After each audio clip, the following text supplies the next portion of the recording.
Hey guys, what's up? Derek here from Bomb Socks with a new day of Bomb Bites, where we feast upon the words of Christ one bite at a time. Yesterday, I love that we talked about Shiphrah and Puah and other fantastic women that are found in this story that made it so Israel could have a deliverer. Well, because of the faith and courage of these two Hebrew midwives, God is able to raise up a great deliverer that will bring Israel out of bondage. So now you go over to chapter 2, where I think we see one of the coolest little tender mercies in the Old Testament, where you have got a Hebrew woman who conceived, she bare a son, this is verse 2, and when she saw him that he was a goodly child, she hid him for 3 months, remembering that the decree from Pharaoh was to kill every male child that came in.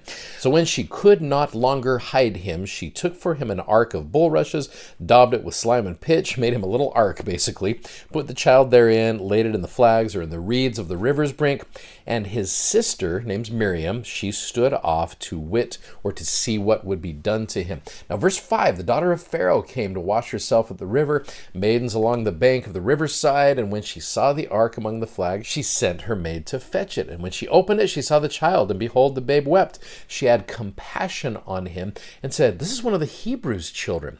Then his sister said to Pharaoh's daughter, "Shall I go and call to thee a nurse of the Hebrew women, that she may nurse the child for her?" Pharaoh's daughter is like, "Yeah, great idea. Go." And the maid went and called the child's mother. And Pharaoh's daughter said unto her, "Take this child away, nurse it for me, I will give thee wages." And the woman took the child and nursed it. That's a tender mercy, folks. You've got a woman who's like, I need to save my child, so here you go. And the way it all works out is now she is the one who gets to be able to nurse it and get paid for it.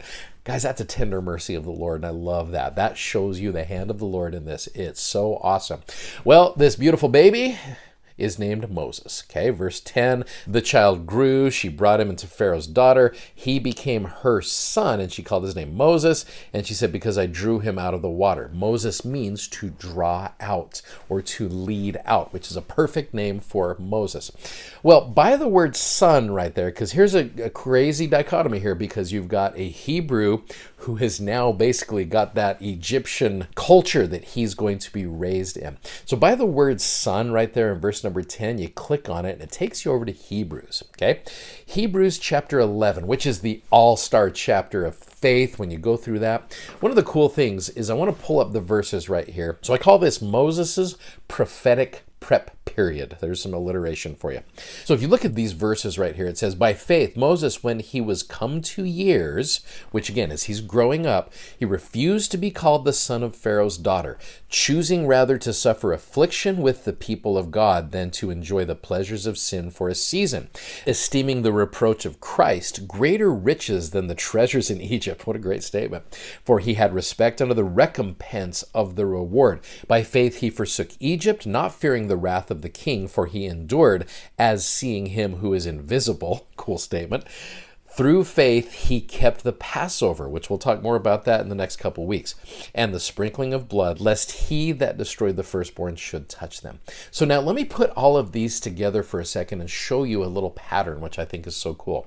So you have got Moses, who was able to overcome popularity. He was able to overcome pleasures. He was able to overcome possessions. He was able to overcome power, and he was able to overcome priorities, all right? And he was able to get all of those things in the proper perspective.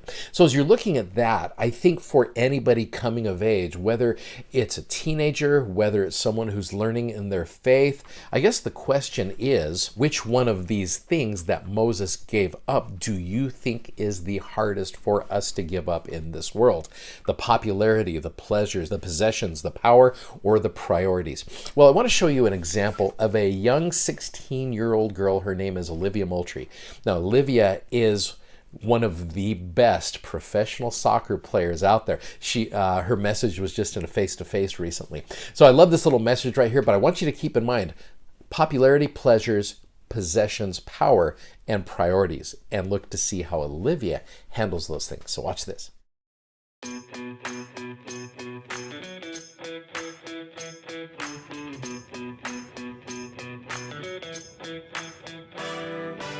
You have to fall in love with the process of becoming great. I would say I have fallen in love with this process of getting better every single day, and now it's just like when I wake up and I'm excited to do that. My name is Olivia Moultrie. I'm 16 years old, and I'm a midfielder for the Portland Thorns in the National Women's Soccer League. And I'm the youngest player to play in the league. I've been a professional since I was 13 years old, but I made my debut this year at 15 years old. I had my first goal and my first assist at 15, which is the youngest in league history. When I first got here, people definitely didn't treat me exactly like just any one of their other teammates, because when I first got here, it was like, why is this 13-year-old here? The first thing I had to do was earn their respect, and once that happened, I mean, then it was just the journey to becoming teammates. So, I mean, most of the time I'm with the Thorns doing our team training, or if I'm not with the Thorns, I'll train with my dad and my sister here at our house. We were working on technical foot drills, accuracy, but I love being able to do it with my sister, that she'll come out and train with me. I'll wake up and, yeah, eat breakfast or grab a snack and go out to train. I mean, there are definitely mornings where I wake up, I'm like, dang, I'm tired, it's early, but like, I always feel better after it's done because I know, like, I woke up and did that. And then lunch, second session of the day, whether that's soccer or, you know, a strength training or something like that. And then it'll be dinner. And then, you know, just hanging out with my family and finding time to do that. But also something I make sure to do before I go to bed is to read my scriptures, to make sure to look at the Come Follow Me, but just to make sure I find, you know, a spiritual moment before I go to sleep is something I try to do every day as well. Setting goals has always been a very important part of my life. I think the way you achieve something big is you have to set the goals, so that's how you start, you know, because how do you know what you want to accomplish if you don't write it down and say it? So, I mean, for me, like I said, I had to set the goal of I want to be the best player in the world. And there are little goals that go along with that, but like then it just comes into working every single day and just getting a little bit closer to the goal every single day, taking little steps. You know, I'm working and I'm growing and putting myself in uncomfortable positions, getting better every single day, and that's just getting me closer. Every challenge can become an opportunity. A challenge isn't like something that stops you, it's just something that allows you to grow and work harder. If you didn't have challenges, how do you grow as a person or as a player on the soccer field, you know? My biggest spiritual goal is just continuing to use the platform I have and the position I'm in to just share the gospel with as many people as I can. In terms of challenges becoming opportunities spiritually, it's like something Elder Holland said. It's like, this is the one area in our lives where we get credit for trying.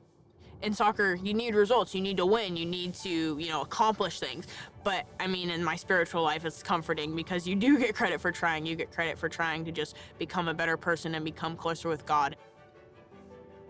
In terms of just balancing life, considering how young I am and being a professional, like, the first thing I would say is just I always have this grounding presence of knowing that I always have somebody to pray to, somebody to talk to in, you know, our Heavenly Father, and that's the thing that can always bring me back down from being nervous or feeling like I have a lot of things to juggle. And I pray before every game. Like, before the kickoff happens, I'll be standing on the field and I'll just say a quick prayer, like, in my heart. And I have done it since I've been like 10 years old, and I'll continue to do it forever. And it just gives me this one last like deep breath of like, I know this is gonna be okay. And of course, my family is so important to me. I mean, soccer may be the most important thing that I do, but it's not the most important thing in my life. It's always gone for me: faith, family, and then my soccer. I think the thing I'm most proud of is just that I am a daughter of God, and that I feel like I have a relationship with Him, and that I have my faith that I can always turn to, and knowing that He's always there is special. Okay, so I love that message, because here's Olivia, she's 16 years old, okay? She's like 4 years out of primary, right? And here she is. She recognizes the influence she has in the world, and she's not overcome by popularity. She's not overcome by that power that she has. She seems to handle herself so well. How she says, you know, soccer might be the most important thing I do, but family is the most important thing to me. That's a girl who's got her priorities in place. So I love that message, and there's lessons certainly for us, regardless of what our age is. Thanks for watching, thanks for subscribing, and thank you so much for sharing these messages. We love that you do that. Please go check out our amazingly comfortable gospel-themed socks at bombsocks.com. Godspeed. See you tomorrow. Bye-bye.